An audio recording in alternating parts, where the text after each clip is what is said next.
Bienvenue dans Rwanda, mon histoire, là où la vérité rencontre la prophétie. Aujourd'hui, un message puissant. Toutes les voix ne viennent pas de Dieu. Il y a des moments où tout paraît juste, où tout le monde parle dans le même sens, où les prophètes, les conseillers et même les dirigeants disent « Monte, cela t'appartient, vas-y, prends-le ». C'est ce qui s'est passé à l'époque du prophète Michée. Devant lui, 400 prophètes annonçaient une victoire garantie. Le territoire semblait promis, l'armée prête, et tout semblait conforme au plan humain. Mais ce n'était pas la voix de Dieu. Michée s'est levé. Il a osé contredire la majorité. Il a refusé la voix de la foule pour écouter la voix du ciel. Et il a déclaré « Ce n'est pas la parole de l'Éternel ». Pourquoi ? Parce que sa vision correspondait parfaitement à la parole.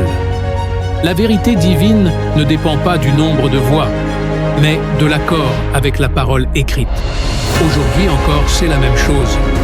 Beaucoup de voix paraissent justes, beaucoup de messages semblent beaux, encourageants, logiques.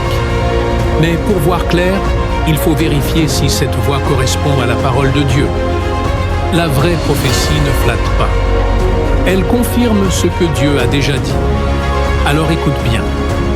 Quand tout semble bien, quand tout le monde dit « vas-y », demande-toi seulement. Est-ce que cela correspond à la parole ?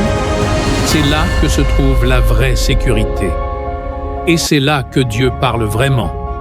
Ici, Rwanda, mon histoire. Souviens-toi, toutes les voix ne viennent pas de Dieu, mais la parole ne ment jamais.